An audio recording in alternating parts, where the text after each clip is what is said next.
Welcome to the Talking with Tech podcast. My name is Chris Bouguet, and I'm here with Rachel Madel. What's going on, Rachel? Not much, Chris. I'm excited for our Talking with Tech banters. Rachel, what's something like, I don't know, really exciting that happened in your life recently? Really exciting. I mean, my mom came to visit. That was really exciting for me to see her. I haven't seen her in a while. Poggers. That's totally poggers. I don't know what you're saying. Oh my God, is this a new word sus that you're going to teach me? This is a new word. I'm hip. I'm down with You are. With the slang. I'm up with all the funky words. And one of the latest words out in middle schools and high schools is pog and poggers.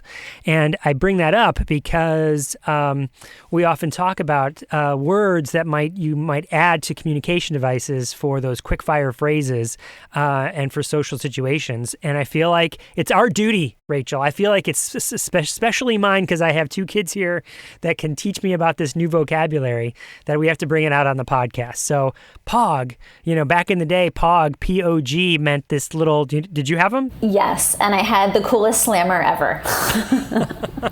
Wait, what's a slammer? Tell everyone who doesn't know.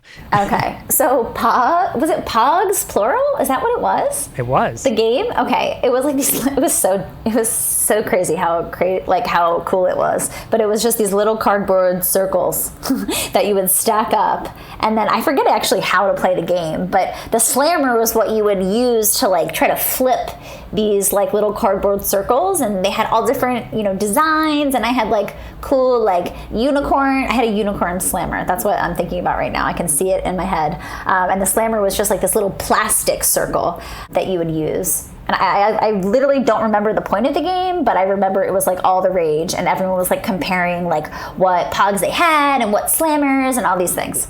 Yeah, so Pog grew from a tiddlywink sort of game into this new slang word that the kids are using that means that's cool, awesome, that's totally poggers.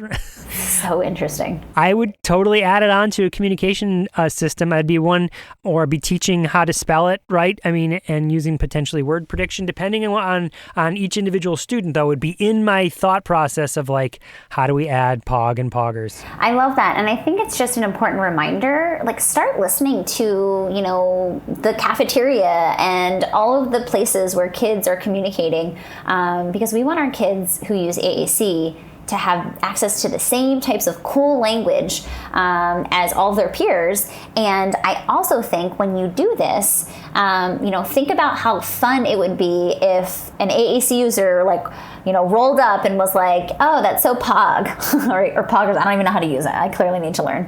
But I feel all of a sudden there's this peer acceptance layer that we've also kind of advocated for and done there. And so I think it's just important that we give access to those types of words and language, and it's super fun and motivating for kids too. Well, and I think that's a great way to learn about these sort of slang words that are out there is in the same way we teach other vocabulary. So I'm a big fan of the Frayer Model. So the Frayer Model, if people are not familiar, it's like a Venn diagram where you put the word in the center, and then you have different components in these quadrants around that word, right? So what's a definition? Draw a picture, put it in a sentence, and then an example of what it's not, like the opposite, right? And so imagine, being in a room full of kids and you throw a pog up there and you're like, all right, you got to teach Mr. B. I don't know what pog means. I hear you saying it. Can you map it out for me so I can visually see it? But now you're just learning words, man, right? Yeah, that's exactly what we're trying to do, right? I love it. Chris, I have something, or I have a question for you. You just got something new that's really exciting. That's so pog, right? It is so pog. It is. So now, for years, you and I have recorded on this, it's kind of an obscure tool. It's called Zoom. I don't know if people have heard of it or not. But yeah, we've been using Zoom for many, many years. But I only had the free version, right? I mean, Rachel, you needed it's part of your business, but my job didn't dictate that I had Zoom.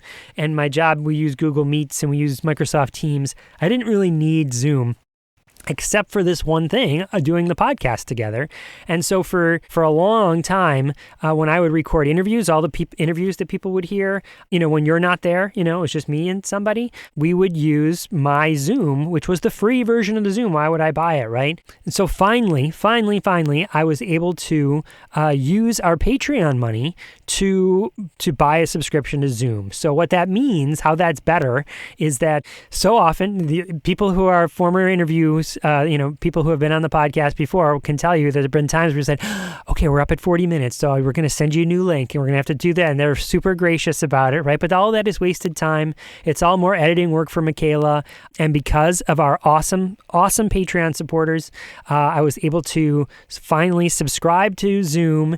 And now we don't have that limit anymore, right? And now I don't have to say, hey, well, we'll come right back. We can just talk as much as we want to, talk as long as we want to. And it's been fantastic. So thank you, Patreon supporters. Thank you so much.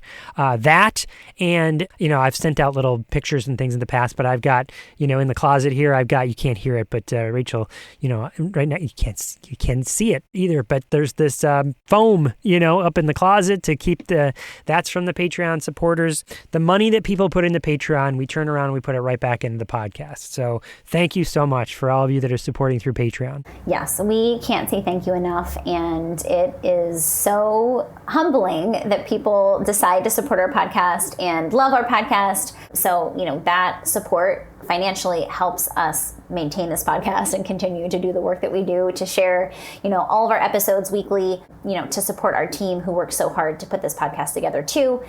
So if you're interested in becoming a Patreon member, there's super awesome stuff in there. It's been almost 2 years, Chris, since we started the Patreon, which feels crazy, which means there's tons and tons of back content, behind the scenes interviews, parts of podcast episodes, tons of free resources. There's so many things in there. So if you are interested in becoming a Patreon member, just go to patreon.com/talkingwithtech. Your support is greatly appreciated.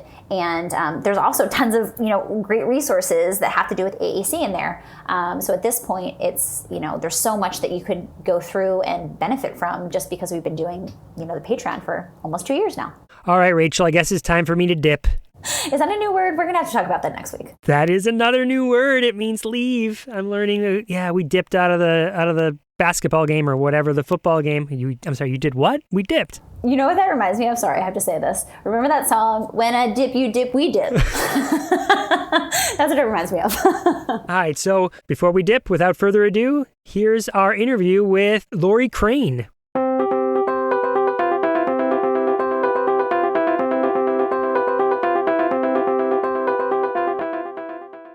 Hey there! If you love listening to this podcast, we would be so grateful for your support to keep it going. By becoming a Patreon member, you can not only help us cover the cost of this podcast, but you can get some really great bonus content as well. We post video tutorials, behind-the-scenes recordings, and bonus segments from our interviews. We would love for you to join us by going to patreon.com/talkingwithtech. That's patreon.com/talkingwithtech.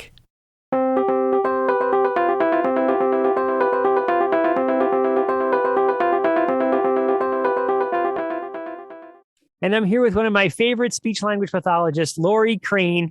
Lory, how's it going? It's great. It's great. We woke up to a cool morning in West Texas. So that's where you are now. I mean, of course, you and I know each other from back in the day. You used to be here in Virginia. We worked very closely together. You as the speech language pathologist at an elementary school, and me as back in the day, the assistive technology trainer. But then you picked up and you moved to Texas on me. I know. We had to move back home. My husband grew up on a working cattle ranch outside of Abelene, and our youngest daughter graduated, and the Cranes were like, okay, you've been gone for 14 years. It's time to come back. So we did. We came back to Abelene. Yeah. Now, and of course, now we miss you, but of course we keep up on social media and see how things are going, like, through Facebook and things like that. So I know you a little bit, and I know how your career has switched from an elementary speech language pathologist to what you're doing now, but why don't we bring everyone else up to speed? So tell us a little bit about who you are and what you do. Sure. Randy and I have been married for 34 years. So we go way back. And we have 3 adult kids. We now have 3 grandsons. The latest was born about a month ago. His Jack, Tucker, and Ozzy. So we have quite the group of boys around us. So it's a lot of fun. And 2 of our adult kids live in Abilene, and our youngest is now in OT graduate school at UTEP. So we didn't pull her into speech pathology, but she's close enough. So that's wonderful. And I am a speech language pathologist. I'm an instructor and the undergraduate program director at Abelene Christian University. I graduated from ACU in December of 91. So it's been a long time, and it has been so fun to come back and pour into this next generation of speech pathologists. Chris, our future is looking bright. We have some amazing young people that are just fired up for this field. And it's so encouraging to me. Never thought I would teach in higher ed, but here I am starting my 6th year at ACU. So it's just been a big adventure.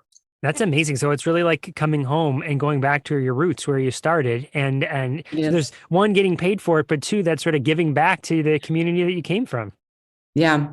And we're a faith-based institution. So we get to pour, that into them as well. And a lot of them, we're looking, where's my mission in life? What do I do? And I said, oh, you don't have to look far in this field. We're such a service-oriented field, and it's just been great. And our department has been wonderful about letting me kind of pull in this AAC focus in our clinic and in some of our curriculum. So that's been a lot of fun too. So let's talk about that a little bit. Let's talk about AAC. So what's your background and your history with AAC? It goes way back to 1986. I met my husband after I graduated high school at a family resort in the mountains of Colorado, Fun Valley. And little did I know then that not only that would set my personal course of life, but also my professional. Once I met his family, I met Larry, his older brother, who had cerebral palsy. And he lived at Abelene State Supported Living Center. Back then, it was called Abelene State School. And he needed augmentative communication, and he needed assistive technology. And so when I transferred to ACU, I think it was my junior year, I started out at Valdosta State University. I grew up in South Georgia. And when I transferred to ACU, I said, okay, I want to go to state school and do my first clinical rotation because I want to work with Larry. And I just found a passion for that. And that was in 1988. Back in the day, we did clinic in undergrad. We had 100+ hours. We don't do that as much. We're trying to do that more at ACU now. But that was my first clinic site. And it was, I think back on that 30+ years ago, the systems were mainly low tech. We didn't have a lot of high-tech systems, but they were so robust. There was so much modeling going on. It's almost like we've come full circle into that. And I just had some amazing SLP mentors in that. And we were adapting for the time. Larry was able to turn his radio on and off with a switch, very rudimentary setup. And he was able to turn his TV on and off. And it just lit a passion in me that has carried me through for many years. And then we stayed in Abilene for a while after I graduated, worked mainly in education.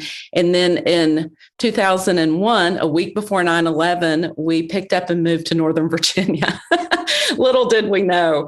And there I started out at Grafton, which was heavy in AAC in that setting, and Matthews Center in Manassas, Virginia, and then, of course, ended up in Loudoun County, where we met and worked together and I just learned from you as we went through that process. So it's kind of a windy road, but AAC kind of just pulls me back in every time I try to get out of it.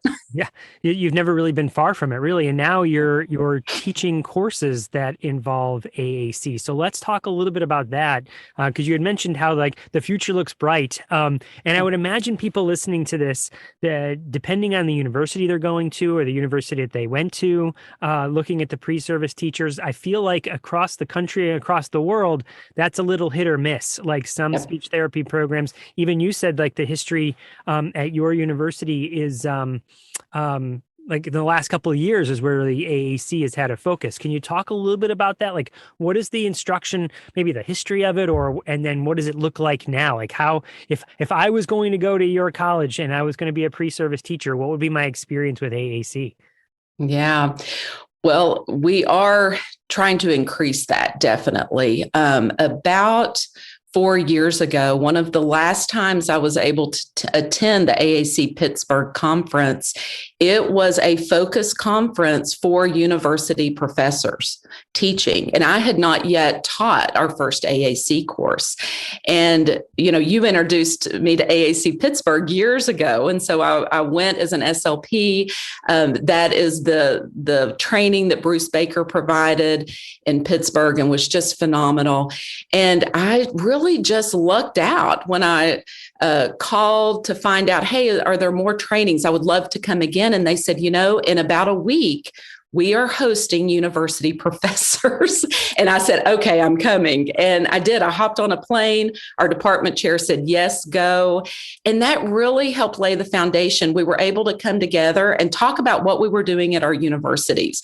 And I think most of the universities were in the same place we were in. We knew it needed to be enriched, more robust instruction.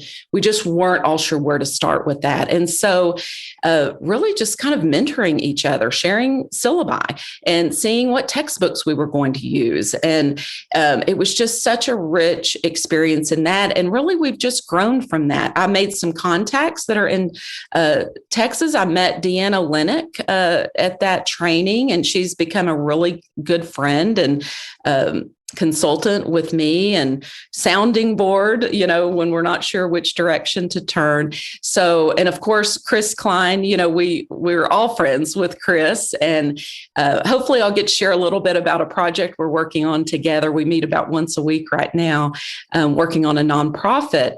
But just making the connections, I think, builds up programs because by us working together, we're able to share and to mentor. So we do offer about every other summer, we offer an elective for our undergraduate students in AAC that's always attended well. And I even got to teach one during COVID. The last time I taught it, it had to move fully online, but I think it was a good experience. And we were able to make the pivot to that.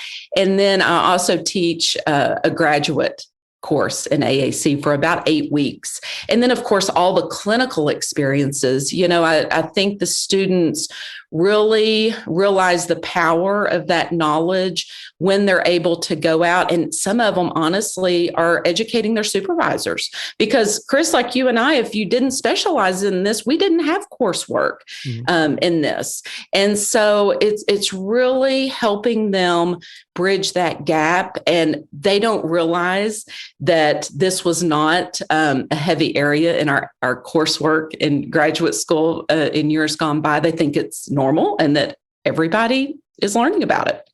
Yeah, right. I that really resonates with me because, when I was in undergraduate, it was like embedded into another course as sort of a mention.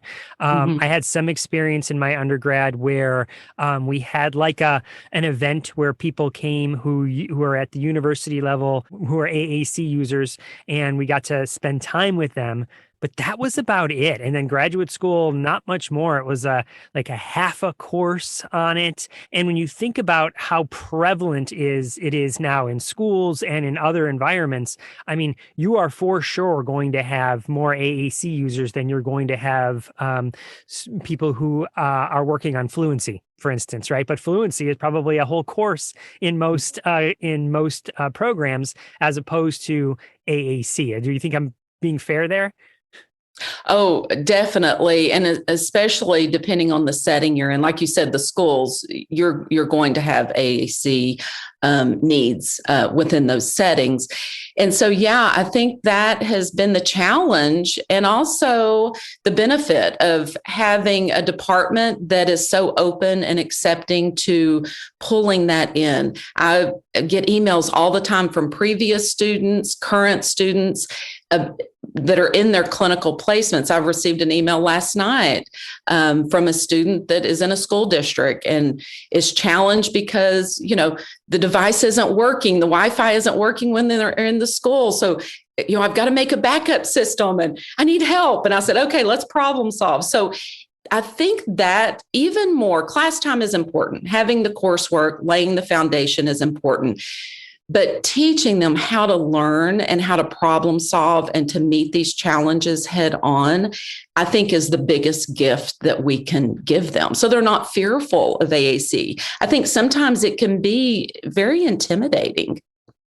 Yeah, absolutely. It's so well, clearly, we've had 3 years of a podcast and we're only scratching the surface of the topics we could talk about, right? It's very deep. It's always changing. There's always perspectives that need to be brought forth. And so, yeah, I could see how intimidating it is, but it makes a lot of sense that the sooner you kind of dive in and have experiences, the less intimidating it becomes and the more manageable it becomes. You learn strategies for how to brainstorm and you find those connections, like you said, you doing it at a collegiate academic level and them doing it at a intervention level, but still making finding the resources and finding the people that you can rely on. So it's so true. And one of my goals is that they will leave ACU and leave my course or even clinical and never remember that AAC is not language. If I can lay that foundation, we have accomplished a lot because we have not always thought in those terms. And it, becomes about the device. Well, if we start with the language system, the device will come. We will feature match and do all the evaluations. So that's kind of my simple goal for the students is they approach it that way. Because we know language. We know that. Yeah, exactly. Oh my gosh, that's exactly. And having that where you're going with the language, so that end goal in mind of being able to say whatever you want to say, however you want to say it, so that it's not just, well, yeah, I learned to say a few more words. Okay, that's good. That's progress. But is that really the end game? No, we want to have something that's a lot more robust than just, be able to say, I want pizza. Yes, definitely. And, I don't know about you, but in years past, I kind of got stuck there. And so even my progression through that, and I share that with the students, I said, I've done everything wrong. I know better now on a lot of avenues. And so I think them hearing that and knowing this isn't a perfect science, this is, like you said, problem solving, teamwork. You and I consulted on a lot of difficult cases and how we were going to approach that. And I think that's so important. And then you hear or see a mom post a Facebook post with a kiddo that we are working at getting their own device. He has a loaner device right now. And he was able at school, he's 12 years old, at school a couple of weeks ago, say that he was sick. And sure enough, they did a COVID test and it was positive. And, the power of communication beyond the I wants. And that's where it hones it in on us and keeps that focus. So. Lory, let me ask you just to dig in a little bit deeper here with sort of the two facets of the education. There's the coursework, like you said, where you can kind of learn the content, and we think of that in professional learning, and here, that's like the training. I'm going to give you the information, you're going to consume the information in different ways, and then there's the second part, which is the skills based. Like, okay, so sure, I know what I'm supposed to model. I have no idea how I'm supposed to model or where the words are. I got to practice that and actually kind of go through that. So Can you talk a little bit about that? Like, what is some of the basic content that you would cover that you're trying to expose the students to? And then what does the practical experience really look like for, like, I guess it's a practicum?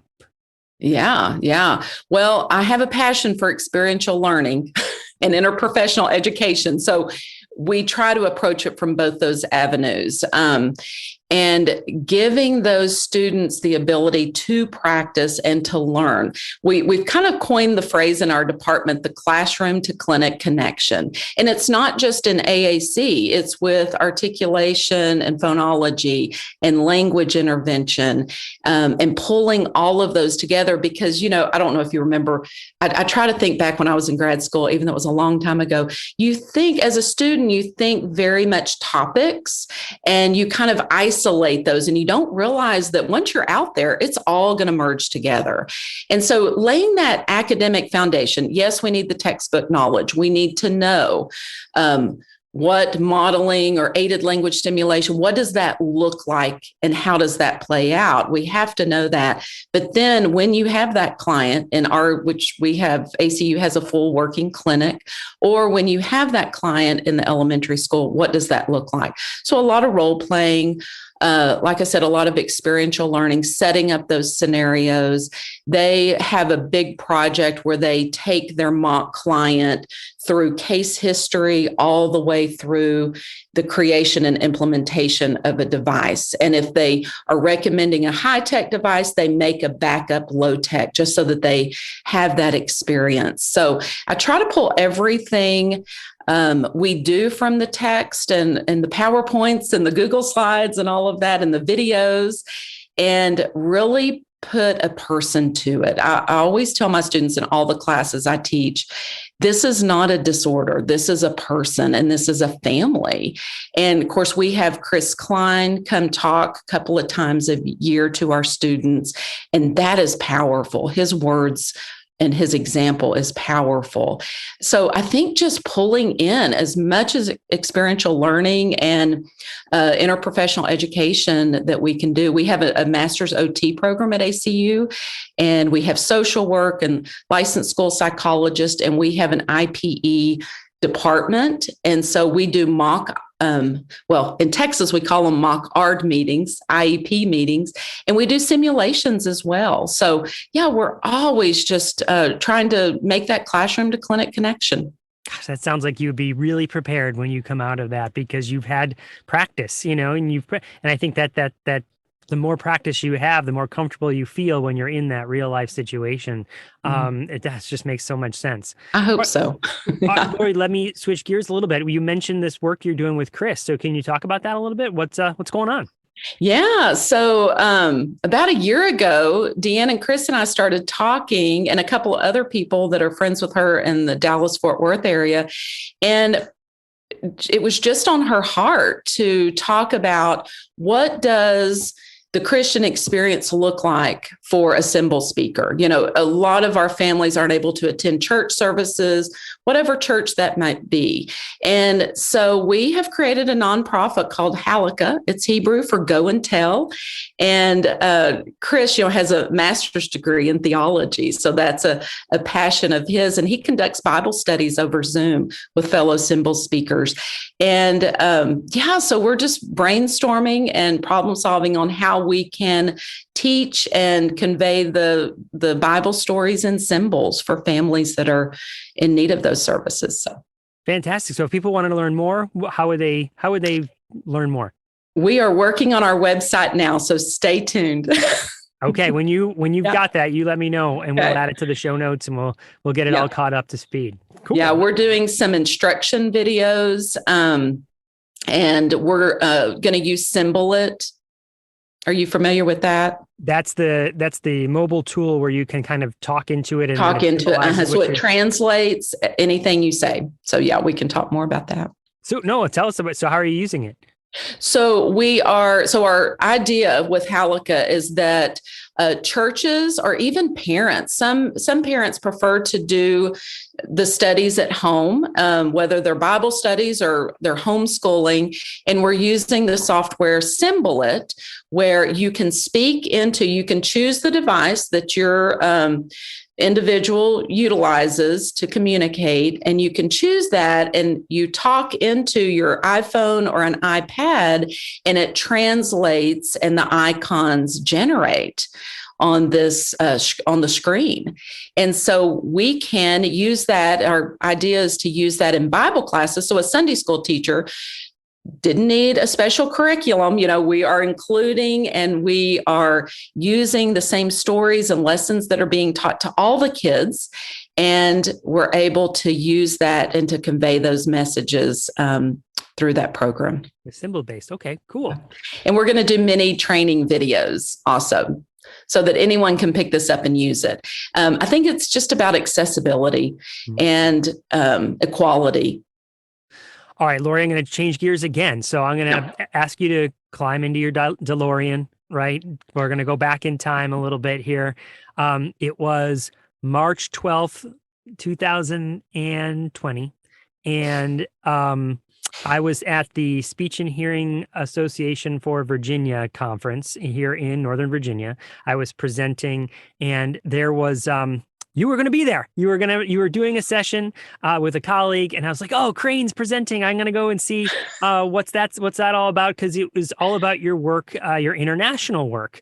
So I went, and unfortunately, you couldn't be there. It had nothing to do with the pandemic, right? It was that was like the day things started shutting down. In fact, the conference, that was the first day of the conference, and the second day shut down. We never went back. But you weren't able to get there, and I didn't get to see you. So tell us about that work. What is your international work? What have you done in the past? And just, I don't know, catch me up, because, I mean, I went to the session even though you weren't there, but for the rest of the world, what's going on? Yes, I was so disappointed. I was so excited to have another friend from Southern Virginia, Melanie Melton, and I met in Uganda. We had to go all the way to Kampala, Uganda to meet. And she's a fellow speech language pathologist that just went to Hope Speaks to work on her own. And here we show up, Dr. Lynette Austin and I, with about 8 students. She didn't know what she was getting into when she signed up for that. But yeah, we had talked about presenting, and we submitted and were approved for a presentation in Virginia. And I got sick. Like the day before I was supposed to leave. And then COVID hit and all the shutdown. So I guess it was a blessing in disguise. But I did miss out on that. And I was so glad you still went and heard Melanie talk about that experience. So in the summer of 2019, we made our first trip, a 3-week service trip to Hope Speaks in Kampala, Uganda. It was created by Ben and Carrie David. Ben is Ugandan and Carrie is American. They met at Calvin University, and he came over to the States to receive his college education. And he tells the story. He was never going back to Uganda. He grew up, he lost both of his parents to AIDS and grew up in an orphanage there. And little did they know there was another plan in place for them to go back. And Carrie wasn't sure what she would do as a speech pathologist in Uganda. Well, here again, we have the last laugh, and that her and Ben have created this nonprofit that has served hundreds and hundreds of families. And they work with children and adults. There are about 3 million individuals in Kampala or in Uganda that have special needs, and there's just not a lot of services. So we met them about 5 years ago. They came to ACU when they were on just looking for partners to work with and speech pathology groups to work with. And so it took us a few years, but we made it over, and we worked a lot with feeding issues. We took a lot of low-tech AAC items over. There are a lot of adults, because of the Kubota accidents with traumatic brain injury. A lot of the children have cerebral palsy and birth injuries. So we were just able to hit the ground running and provide a lot of therapeutic intervention and support for the families. We also were able to train Ugandan SLP students, which was an unexpected surprise. We spent a Saturday morning working with the local university and working with their future SLPs. And it was interesting because they really had never heard of AAC or any kind of augmentative communication. So that was new to them. So not only did we get to work with families and kids and adults, but also pouring into that next generation, because that's Ben and Carrie's goal, is to fully employ all Ugandan SLPs and then have American SLPs come over and support some of their special needs. Right now, I just met Dr. Austin, and I just met with them yesterday morning. They have really had to pivot during COVID. They have had to switch to more nutritional intervention because so many of their kids and families have food insecurity, and malnourishment is a big problem right now. So that's been a challenge for them. Were you saying you were there for just 1 week and you fit all of that? No, 3 weeks. Oh, 3 weeks. We were there for 3 weeks. Yes. We saw a lot of students. And it was funny because we weren't quite sure. We knew we were providing therapy, but we didn't know what it would look like. You know, the first time you do anything is a new experience. And we hit the ground running and started working with kids, and our undergrads would assist us. So we were the primary, because they had some intense needs, and all the students were so surprised. It was like, I didn't know you could do therapy like this. So that was a lot of fun. So we surprised them with our therapy skills. Or so, yes, we did do this for a few years before we started teaching. You mentioned AAC there and using low-tech supports. Can you describe those a little bit? I mean, did you use English? Did you have a different language? How did you create those low-tech supports? What did that all look like? Yeah, that was a funny story. So another area that I haven't mentioned yet that we have at ACU is our Maker Lab. And it has just been an amazing adventure to work in our Maker Lab. We're able to, you would love this space, Chris. It has all of the woodworking equipment. It has sewing machines. It has the laser etching machines, but it also has a lot of 3D printers. So we printed out a lot of the Project Core tactile symbols and took those with us, which those were great tools. We also made low-tech communication boards. About 5 years ago, when I started at ACU and knew that the Maker Lab was there, and I'm from the past of where we took the CDs and we went to Closing the Gap and had all of the hands-on switch making projects. And I said, oh, the Maker Lab could be fun for that. So I partnered with Darren Wilson, who was at the time the lead of the Maker Lab, and he really had not heard of assistive technology. So we reached out to Bill Binko through Lesson Picks and AT Makers. He just saved us with some wonderful information. And we started adapting in the Maker Lab. Mm-hmm. So all of those items we were creating, adapting toys, printing out the 3D symbols, printing out switches, we were able to take with us to Uganda and use those. And then Bill and Lory Binko are just so generous. They have a university program with Lesson Picks, and our students are able to get free access to that. And so they had the tools to make communication boards and displays. And yeah, we were able to translate those as we needed, but English is the primary language. Gotcha. So you didn't have to necessarily, you translated when necessary, but otherwise you could just use English. Mm-hmm. Yeah. And so that was great. And we even met a gentleman that had been a speed skater, and he had a traumatic brain injury because of a motor vehicle accident. And we went into his home, and he was the ultimate maker, Chris. You would have loved him. He had adapted and had people bring him welding items to help him navigate his home. He had a phone that someone had given him, and we took a couple of like the bendable arms that you get off Amazon where you clamp on. We were able to mount his phone, and he was able to sit upright and use that to communicate. And he is writing parts of his story into book form. And so some of those simple just devices that we took over, very low tech, made a big difference, because he was holding his phone down here. And, we had one of those little bendable arms that we used for eye gaze systems, and he was able to use that. We also made eye gaze systems with the clear plastic in the Maker Lab and used the little cat toy eye pointers, and we could attach those to to hats or to headbands. And so some of the kids were able to communicate for the first time with those very low tech eye gaze boards. And Awesome. we made those. Yeah. So, Lory, what happens next? Like you said, they had to pivot because of COVID and focus on more nutritional aspects. Where do you see this going? Are you planning on, I'm sure the pandemic has had an effect, but what's the ongoing relationship and what comes next? Yeah, we definitely have an ongoing relationship. I've even provided some training to their SLPs, even with the 8-hour time difference. We'll get up early or stay up late to do that. And so we also do some fundraising for them. Monetary donations are the best avenue. It's hard to ship things there. They can really get lost in the shipment process.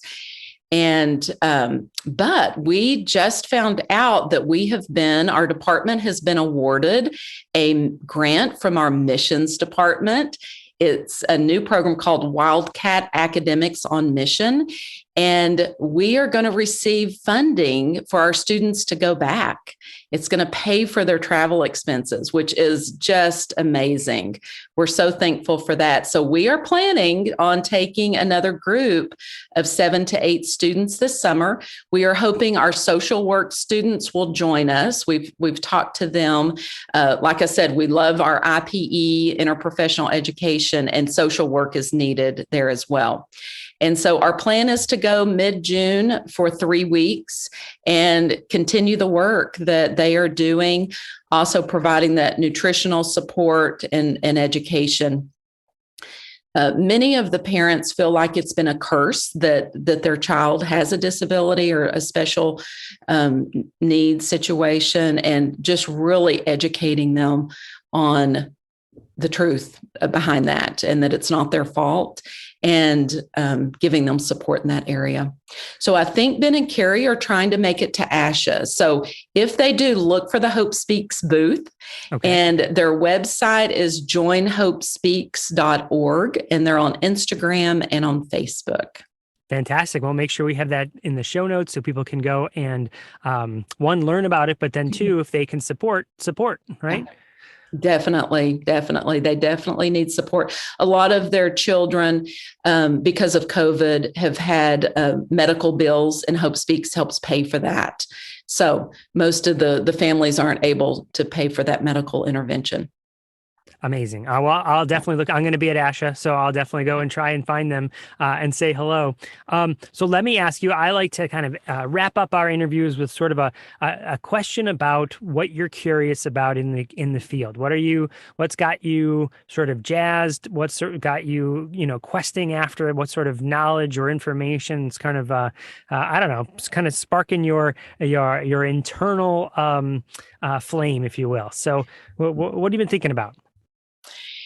I think one thing that we have really started diving into is streamlining. How do we streamline this evaluation process in our clinic to really maximize our time to teach the students, give them experiences that are meaningful and that are translatable in the real world. Sometimes in the clinic, we have this wonderful little environment where we can create the scenarios we want to see. And we're doing that through bringing in a consultant and helping us really streamline our evaluation. And I'm excited about it because we're going to start using some videos prior to coming to have the student or the adult come for the AAC eval. And just really kind of thinking out of the box of how can we evaluate and not just be face-to-face for 2 hours. And so that's challenged us in our setting, but I think it's going to be a great process as our supervisors learn more about this, as our students learn more, and as we learn together. We are big on making mistakes, going back, fixing those, problem solving. And so I think the students seeing us go through this process is really powerful. So yeah, and I was glad Rachel had some great links last week, I think on her Instagram about evaluation. And, that's just always a challenge in our field. Yeah, absolutely. I mean, That I think is also it's been a way. There's been a way to do assessments for years and years and years, but the technology has moved on. Things have changed. There's an evolution that happens here, and so it's exciting to me to hear you kind of exploring what else can we do besides the way we've always done it. Because the way we've always done it maybe hasn't always been a super effective. Right. I'm always thinking about how you could probably do 5 different, one student, you get 5 different AAC people in to do an assessment and they come up with 5 different answers. There's had to have a consistency there. Yeah. It's so important. Cool. All right. Well, Lory, if people wanted to reach out to you and find out more about you, where could they contact you? What would be your contact information? So email me, let me know. I would love to hear. I love to connect with people and brainstorm and build those relationships. We're kind of a small group, the AAC world. And so I'd love to hear from you guys. My email is lac16a@acu.edu. And we also have a great Instagram page for our students. It's ACU Speech Pathology. Awesome. Well, thank you so much, Lory, for coming on the Talking with Tech podcast, and we'll talk to you soon. Thanks, Chris.